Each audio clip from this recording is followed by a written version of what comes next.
બાળ દોસ્તો, હવે આપણે પાઠને સમજીએ. વર્ગ શિક્ષક સોમનાથે પ્રવાસનું સ્થળ નક્કી કરવા 3 વિદ્યાર્થીઓની સમિતિ નીમી હતી. રેવતી, વરુણ અને સિંધુ. ઘંટ વાગતાં ચર્ચા અટકી. સોમનાથે પ્રવેશ કરવાની સાથે પાટિયા પર નજર કરી. એ ભૂગોળના શિક્ષક હતા અને કુદરત વિશેની કવિતાના ચાહક હતા. પાટિયા પર લખાયેલી પંક્તિઓ વાંચી રાજી થયા. વિદ્યાર્થીઓ સામે ફરીને બોલ્યા, રેલાઈ આવતી છોને બધી ખારાશ પૃથ્વીની, સિંધુના ઉરમાંથી તો ઉઠશે અમી વાદળી. આ પહેલાના તાસમાં ગુજરાતીના શિક્ષકે આ મુક્તક લખ્યું હશે એમ માનીને સોમનાથ ભૂંસવા ગયા. ત્યાં રેવતીએ વિનંતી કરીને બોલી, રહેવા દો સાહેબ, એ સુભાષિત જન્મદિવસની શુભેચ્છા છે. સોમનાથે એમની ડાયરી ખોલી. પોતાના વર્ગના દરેક વિદ્યાર્થીને એના જન્મદિવસે એ શુભેચ્છા આપતા. આજે પોતે કેમ ચૂકી ગયા? આજે તો વર્ગના પ્રતિનિધિ સિંધુનો જ જન્મદિવસ છે. સિંધુને શુભેચ્છા આપી. એ પગે લાગીને ઊભો રહ્યો. રેવતી સિંધુની પાટલી પરથી મીઠાઈનું પડીકું લઈ આવી. સોમનાથે પહેલો ટુકડો લીધો ને બોલ્યા, અરે વાહ, છે સુખડી પણ મોહનથાળ જેવી પોચી. રેવતી વિદ્યાર્થીઓને મીઠાઈ વહેંચતી હતી. એની સાથે પ્રવાસના સ્થળ અંગે સમિતિનો અભિપ્રાય સિંધુએ જાહેર કરતા બોલ્યો, કચ્છનું માંડવી, સૌરાષ્ટ્રનું માધવપુર અને દક્ષિણ ગુજરાતનું તિથલ, આ 3માંથી સાહેબ નક્કી કરે તે. શાબાશ, તમે દરિયા કિનારાના સ્થળ પસંદ કર્યા એ મને ગમ્યું.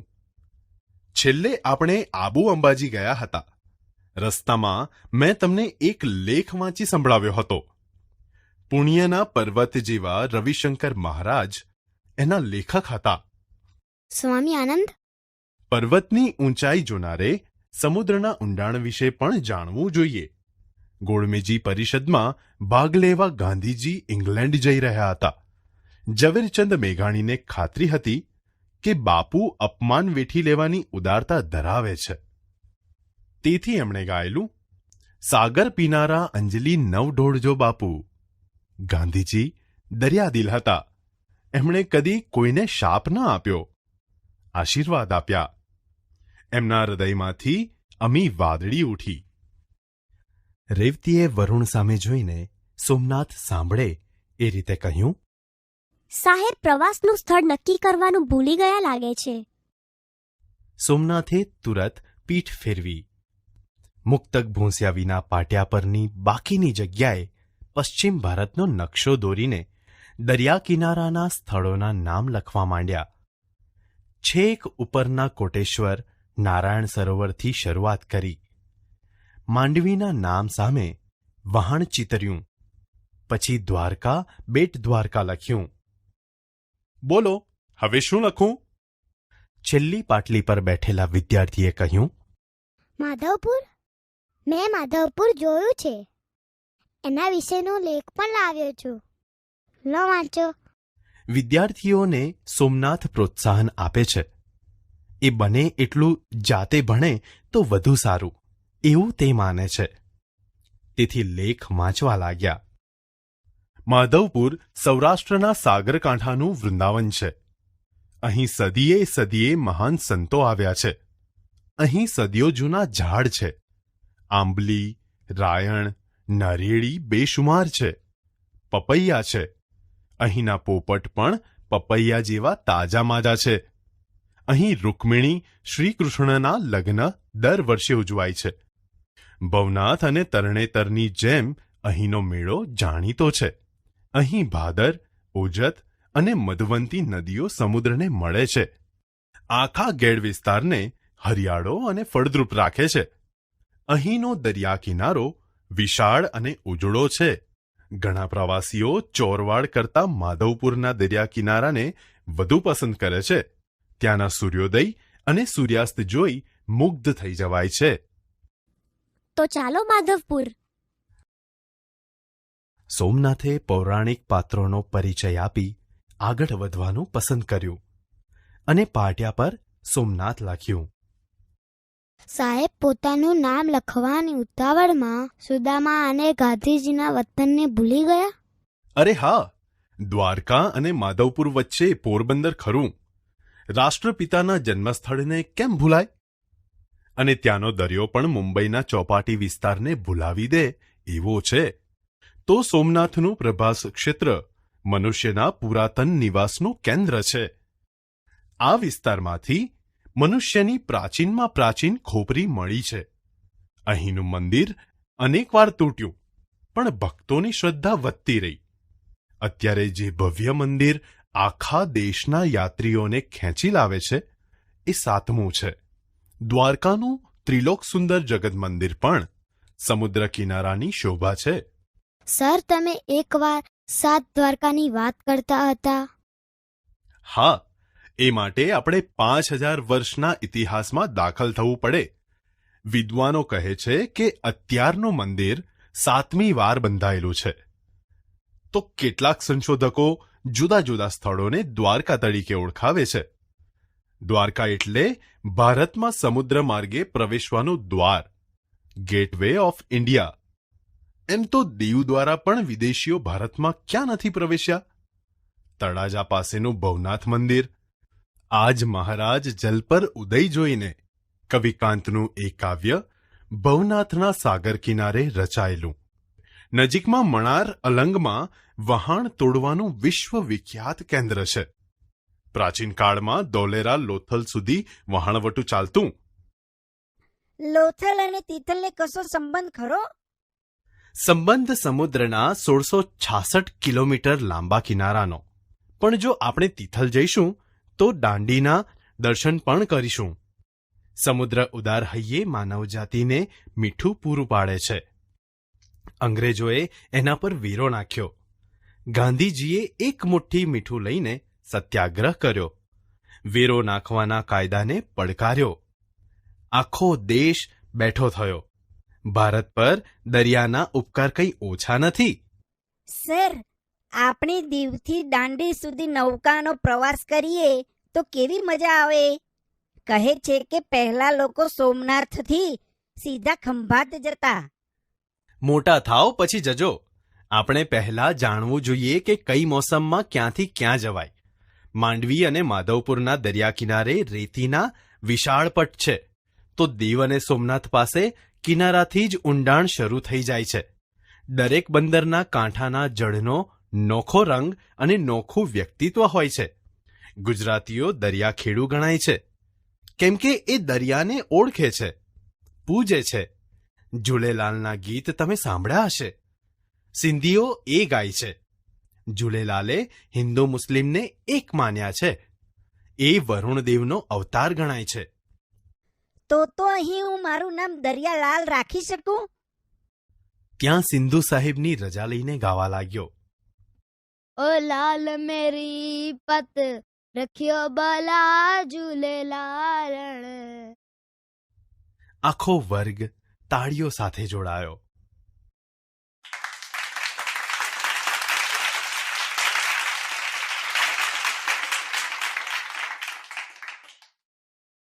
બાળ દોસ્તો, હવે આપણે પાઠનું શ્રવણ કરીએ. વર્ગ શિક્ષક સોમનાથે પ્રવાસનું સ્થળ નક્કી કરવા 3 વિદ્યાર્થીઓની સમિતિ નીમી હતી. રેવતી, વરુણ અને સિંધુ. ઘંટ વાગતા ચર્ચા અટકી. સોમનાથે પ્રવેશ કરવાની સાથે પાટિયા પર નજર કરી. એ ભૂગોળના શિક્ષક હતા અને કુદરત વિશેની કવિતાના ચાહક હતા. પાટિયા પર લખાયેલી પંક્તિઓ વાંચી રાજી થયા. વિદ્યાર્થીઓ સામે ફરીને બોલ્યા, રેલાઈ આવતી છોને બધી ખારાશ પૃથ્વીની, સિંધુના ઉરમાંથી તો ઉઠશે અમી વાદળી. આ પહેલાના તાસમાં ગુજરાતીના શિક્ષકે આ મુક્તક લખ્યું હશે એમ માનીને સોમનાથ ભૂંસવા ગયા.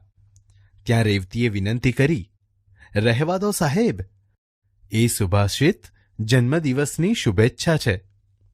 સોમનાથે એમની ડાયરી ખોલી. પોતાના વર્ગના દરેક વિદ્યાર્થીને એના જન્મદિવસે એ શુભેચ્છા આપતા. આજે પોતે કેમ ચૂકી ગયા? આજે તો વર્ગના પ્રતિનિધિ સિંધુનો જ જન્મદિવસ છે. સિંધુને શુભેચ્છા આપી. એ પગે લાગીને ઊભો રહ્યો. રેવતી સિંધુની પાટલી પરથી મીઠાઈનું પડીકું લઈ આવી. સોમનાથે પહેલો ટુકડો લીધો. અરે વાહ, છે સુખડી પણ મોહનથાળ જેવી પોચી. રેવતી વિદ્યાર્થીઓને મીઠાઈ વહેંચતી હતી. એની સાથે પ્રવાસના સ્થળ અંગે સમિતિનો અભિપ્રાય સિંધુએ જાહેર કર્યો. કચ્છનું માંડવી, સૌરાષ્ટ્રનું માધવપુર અને દક્ષિણ ગુજરાતનું તિથલ, આ ત્રણમાંથી સાહેબ નક્કી કરે તે. શાબાશ, તમે દરિયા કિનારાના સ્થળ પસંદ કર્યા, એ મને ગમ્યું. છેલ્લે આપણે આબુ અંબાજી ગયા હતા. રસ્તામાં મેં તમને એક લેખ વાંચી સંભળાવ્યો હતો. પુણ્યના પર્વત જેવા રવિશંકર મહારાજ. એના લેખક હતા સ્વામી આનંદ. સિંધુએ કહ્યું, પર્વતની ઊંચાઈ જોનારે સમુદ્રના ઊંડાણ વિશે પણ જાણવું જોઈએ. ગોળમેજી પરિષદમાં ભાગ લેવા ગાંધીજી ઇંગ્લેન્ડ જઈ રહ્યા હતા. ઝવેરચંદ મેઘાણીને ખાતરી હતી કે બાપુ અપમાન વેઠી લેવાની ઉદારતા ધરાવે છે. તેથી એમણે ગાયેલું, સાગર પીનારા અંજલિ નવ ઢોળજો બાપુ. ગાંધીજી દરિયાવ દિલ હતા. એમણે કદી કોઈને શાપ ન આપ્યો, આશીર્વાદ આપ્યા. એમના હૃદયમાંથી અમી વાદળી ઉઠી. સાહેબ પ્રવાસનું સ્થળ નક્કી કરવાનું ભૂલી ગયા લાગે છે. રેવતીએ વરુણ સામે જોઈને સોમનાથ સાંભળે એ રીતે કહ્યું. સોમનાથે તુરત પીઠ ફેરવી મુક્તક ભૂંસ્યા વિના પાટિયા પરની બાકીની જગ્યાએ પશ્ચિમ ભારતનો નકશો દોરીને દરિયા કિનારાના સ્થળોના નામ લખવા માંડ્યા. છેક ઉપરના કોટેશ્વર, નારાયણ સરોવરથી શરૂઆત કરી. માંડવીના નામ સામે વહાણ ચિતર્યું. પછી દ્વારકા બેટ દ્વારકા લખ્યું. બોલો, હવે શું લખું? માધવપુર. છેલ્લી પાટલી પર બેઠેલા વિદ્યાર્થીએ કહ્યું, મેં માધવપુર જોયું છે. એના વિશેનો લેખ પણ લાવ્યો છું. લો, વાંચો. વિદ્યાર્થીઓને સોમનાથ પ્રોત્સાહન આપે છે. એ બને એટલું જાતે ભણે તો વધુ સારું એવું તે માને છે. તેથી લેખ વાંચવા લાગ્યા. માધવપુર સૌરાષ્ટ્રના સાગરકાંઠાનું વૃંદાવન છે. અહીં સદીએ સદીએ મહાન સંતો આવ્યા છે. અહીં સદીઓ જૂના ઝાડ છે. આંબલી, રાયણ, નારિયેળી બેશુમાર છે. પપૈયા છે. અહીંના પોપટ પણ પપૈયા જેવા તાજા માજા છે. અહીં રૂક્મિણી શ્રીકૃષ્ણના લગ્ન દર વર્ષે ઉજવાય છે. ભવનાથ અને તરણેતરની જેમ અહીંનો મેળો જાણીતો છે. અહીં ભાદર, ઓઝત અને મધવંતી નદીઓ સમુદ્રને મળે છે. આખા ગેડ વિસ્તારને હરિયાળો અને ફળદ્રુપ રાખે છે. અહીંનો દરિયા કિનારો વિશાળ અને ઉજળો છે. ઘણા પ્રવાસીઓ ચોરવાડ કરતા માધવપુરના દરિયા કિનારાને વધુ પસંદ કરે છે. ત્યાંના સૂર્યોદય અને સૂર્યાસ્ત જોઈ મુગ્ધ થઈ જવાય છે. તો ચાલો માધવપુર, રેવતી બોલી. સોમનાથે રેવતી, બલરામના પૌરાણિક પાત્રોનો પરિચય આપી આગળ વધવાનું પસંદ કર્યું. સોમનાથ લખ્યું. સાહેબ, પોતાનું નામ લખવાની ઉતાવળમાં સુદામા અને ગાંધીજીના વતનને ભૂલી ગયા? સિંધુએ વિનય વિવેક જાળવીને કહ્યું, અરે હા, દ્વારકા અને માધવપુર વચ્ચે પોરબંદર ખરું. રાષ્ટ્રપિતાના જન્મસ્થળને કેમ ભૂલાય? અને ત્યાંનો દરિયો પણ મુંબઈના ચોપાટી વિસ્તારને ભૂલાવી દે એવો છે. તો સોમનાથનું પ્રભાસ ક્ષેત્ર મનુષ્યના પુરાતન નિવાસનું કેન્દ્ર છે. આ વિસ્તારમાંથી મનુષ્યની પ્રાચીનમાં પ્રાચીન ખોપરી મળી છે. અહીંનું મંદિર અનેકવાર તૂટ્યું, પણ ભક્તોની શ્રદ્ધા વધતી રહી. અત્યારે જે ભવ્ય મંદિર આખા દેશના યાત્રીઓને ખેંચી લાવે છે એ 7મું છે. દ્વારકાનું ત્રિલોક સુંદર જગત મંદિર પણ સમુદ્ર કિનારાની શોભા છે. સર, તમે એકવાર 7 દ્વારકાની વાત કરતા હતા. હા, એ માટે આપણે 5000 વર્ષના ઇતિહાસમાં દાખલ થવું પડે.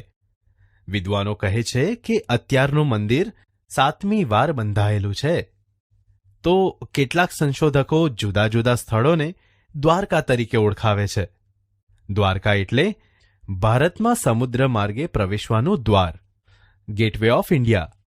એમ તો દીવ દ્વારા પણ વિદેશીઓ ભારતમાં ક્યાં નથી પ્રવેશ્યા. તળાજા પાસેનું ભવનાથ મંદિર આજ મહારાજ જલ પર ઉદય જોઈને કવિ કાંતનું એ કાવ્ય ભવનાથના સાગર કિનારે રચાયેલું. નજીકમાં મણાર અલંગમાં વહાણ તોડવાનું વિશ્વવિખ્યાત કેન્દ્ર છે.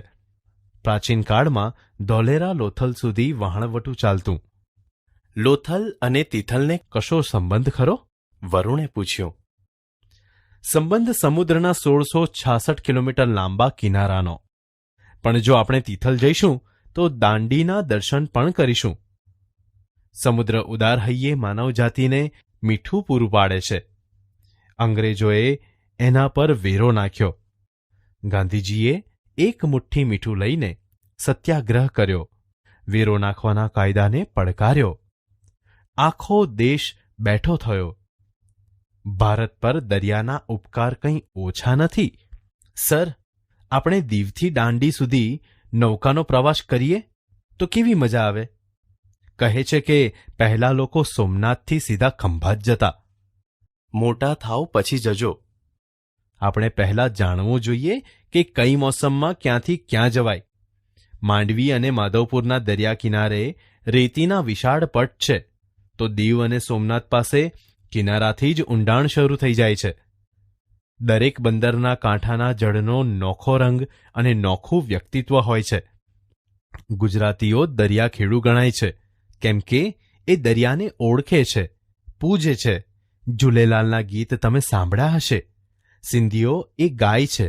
ઝૂલેલાલે હિન્દુ મુસ્લિમને એક માન્યા છે. એ વરુણદેવનો અવતાર ગણાય છે. તો હું મારું નામ દરિયાલાલ રાખી શકું. વરુણે કહ્યું. ત્યાં સિંધુ સાહેબની રજા લઈને ગાવા લાગ્યો. ઓ લાલ મેરી પત રખ્યો બલા ઝૂલેલાલણ. આખો વર્ગ તાળીઓ સાથે જોડાયો.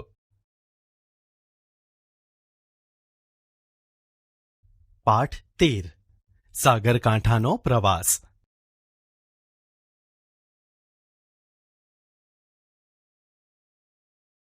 બાળ દોસ્તો, હવે આપણે લેખકના જીવન વિશે પરિચય મેળવીએ. સાગરકાંઠાનો પ્રવાસ એ પ્રવાસનું વર્ણન કરતો પાઠ છે, જેના લેખક છે શ્રી રઘુવીર દલસિંહ ચૌધરી. ગુજરાતી સાહિત્ય જગતમાં તેઓ ઘણા પ્રસિદ્ધ થયા છે. તેમનો જન્મ 5મી ડિસેમ્બર 1938ના રોજ ગાંધીનગર જિલ્લાના બાપુપુરા ગામે થયો હતો. લેખક શ્રી રઘુવીર ચૌધરીને વર્ષ 2016માં અમૃતા નામની નવલકથા માટે ગુજરાતી સાહિત્ય જગતનો સર્વોચ્ચ જ્ઞાનપીઠ એવોર્ડ મળ્યો છે. તેમણે કોલેજ કક્ષાએ વર્ષો સુધી અધ્યયન કાર્ય કર્યું છે. તેઓ આપણા ગુજરાતી સાહિત્યના જાણીતા નવલકથાકાર અને નાટ્યકાર છે. તેમણે કવિતા, ટૂંકી વાર્તા, વિવેચન, નિબંધ વગેરે ક્ષેત્રે યશસ્વી પ્રદાન કર્યું છે. અમૃતા અને ઉપરવાસ કથાત્રયી એ તેમની પુરસ્કૃત થયેલી નવલકથાઓ છે. આ ઉપરાંત તેમણે ઝૂલતા મિનારા નાટ્યસંગ્રહ અને સહરાની ભવ્યતા નિબંધ સંગ્રહ પણ પ્રસિદ્ધ કર્યા છે. આમ આ રીતે તેઓ કલાનો કસબ જાળવી મૂલ્યનિષ્ઠ સાહિત્યનું સર્જન કરે છે. બાળ દોસ્તો, સાગરકાંઠાનો પ્રવાસ એક પ્રવાસ વર્ણન છે, જેમાં લેખકે ગુજરાતના દરિયા કિનારે આવેલા જાણીતા સ્થળો જેવા કે માધવપુર, દ્વારકા, સોમનાથ, દીવ, દાંડી, માંડવી વગેરે સ્થળોની વિશેષતાઓનું રસપ્રદ શૈલીમાં વર્ણન કર્યું છે. ભાષા સજ્જતા. બાળદોસ્તો, આજે આપણે વાક્યમાં પ્રયોજાતા ક્રિયાપદ અને નામપદની ઓળખ વિશે જાણકારી મેળવીએ. હવે અહીં આપેલા વાક્યો ધ્યાનથી વાંચીએ અને સમજીએ. જુઓ, પહેલું વાક્ય છે ઘંટ વાગતા ચર્ચા અટકી. બાળદોસ્તો, પહેલા વાક્યમાં ચર્ચા અટકી એવી કોઈ ઘટના બની હોય તેની વાત છે. એટલે કે ચર્ચા શરૂ થાય કે ચાલે એ જેમ ઘટના છે તેમ અટકે એ પણ એક ઘટના છે, જે એની જાતે જ સહજ રીતે અથવા કોઈ કુદરતી સંજોગો અનુસાર એ થાય છે. તેથી અટકવું એ પ્રક્રિયા છે. જુઓ, હવે બીજું વાક્ય છે સોમનાથે એમની ડાયરી ખોલી. બાળદોસ્તો, બીજા વાક્યમાં સોમનાથની કોઈ ક્રિયાની વાત છે. એટલે કે સોમનાથે ઈરાદાપૂર્વક કે સ્વતંત્ર ઈચ્છાથી એ પ્રવૃત્તિ કરી. તેથી ખોલવું એ ક્રિયા છે. જુઓ, ત્રીજું વાક્ય છે માધવપુર સૌરાષ્ટ્રના સાગરકાંઠાનું વૃંદાવન છે. બાળદોસ્તો, ત્રીજા વાક્યમાં માધવપુરની સ્થિતિનું વર્ણન છે અને વાક્યમાં છે એ ક્રિયાપદ છે જે સ્થિતિનું વર્ણન કરે છે. બાળદોસ્તો, અહીં આપેલી કેટલીક બાબતો યાદ રાખવી જરૂરી છે. સામાન્ય રીતે વાક્યમાં ઓછામાં ઓછું એક નામપદ અને એક ક્રિયાપદ તો હોય જ છે. વાક્યની રચના કરતી વખતે નામપદ હંમેશા પહેલા આવે અને ક્રિયાપદ હંમેશા અંતે આવે છે. અને આ ક્રિયાપદ નામ તરીકે આવેલી કોઈ વ્યક્તિ, કોઈ પદાર્થ વગેરે કઈ પરિસ્થિતિમાં છે તે પણ દર્શાવે છે. નામ જો સ્થિર સ્થિતિમાં છે એમ સૂચવાય તો તેને સ્થિતિ કહે છે. એટલે કે નામની હલનચલનની પરિસ્થિતિ સૂચવાતી હોય અને તે હલનચલન માટે નામ દ્વારા સૂચવાયેલી કોઈ વ્યક્તિ, કોઈ પદાર્થ વગેરે ઈરાદાપૂર્વક જવાબદાર ન હોય તો તેને પ્રક્રિયા કહે છે. પણ જો હલનચલન સાથે જોડાયેલી વ્યક્તિએ એ હલનચલન ઈરાદાપૂર્વક કે સ્વતંત્ર ઈચ્છાથી કર્યું હોય તો તેને ક્રિયા કહે છે. હવે અહીં આપેલું વાક્ય જુઓ, જેમાં નામપદ અને ક્રિયાપદ ક્યાં ક્યાં પ્રયોજાયા છે તે જાણીએ. વાક્ય છે સોમનાથે એમની ડાયરી ખોલી. બાળદોસ્તો, આ વાક્ય વાંચતા તમે જોશો કે સોમનાથ અને ડાયરી એ બંને શબ્દ બોલતી વખતે આપણા મગજમાં એક શિક્ષક અને એક ડાયરીના ચિત્રો દેખાય છે. અને આ દેખાયેલી વસ્તુના નામ સોમનાથ અને ડાયરી છે, જે શબ્દો નામપદ સૂચવે છે અને ખોલી એ ક્રિયાપદ સૂચવે છે. બાળદોસ્તો, હવે આપણે પાઠ્યપુસ્તકમાંથી જેમ જેમ વાક્યો તપાસતા જઈશું તેમ તેમ આપણને ખબર પડશે કે વાક્યમાં ક્રિયાપદ તો એક જ હોય છે અને નામપદ પણ એક જ હોય અથવા વધુ પણ હોય છે. આ રીતે સમજીએ તો એક સાદા વાક્યમાં કોઈ એક ઘટના, ક્રિયા કે સ્થિતિ હોય છે. તેમાં એની સાથે વ્યક્તિ કે પદાર્થો પણ વધુ હોઈ શકે. જેમ કે જો રમવાની ક્રિયા થતી હોય તો રમનાર વ્યક્તિઓ, રમવાના પદાર્થો ને રમવાની જગ્યા પણ હોઈ શકે. આમ આપણે અહીં વાક્યની રચનાના બે મુખ્ય ઘટકોથી પરિચિત થયા છીએ. પહેલું છે નામપદ, જે વ્યક્તિ કે પદાર્થ બતાવે છે અને તે હંમેશા ક્રિયાપદની પહેલા જ ગોઠવાય છે. બીજું છે ક્રિયાપદ, જે ઘટના કે સ્થિતિ બતાવે છે અને તે હંમેશા વાક્યને અંતે ગોઠવાય છે. બાળદોસ્તો, તમે આ બાબત ઉપરના વાક્યો વાંચતા વાંચતા સમજી ગયા હશો કે વાક્યમાં જેટલા પણ નામપદો જેવા કે ઘંટ, સોમનાથ, ડાયરી, માધવપુર, સૌરાષ્ટ્ર, વૃંદાવન એ બધા સામાન્ય રીતે ક્રિયાપદની પહેલા જ આવે છે.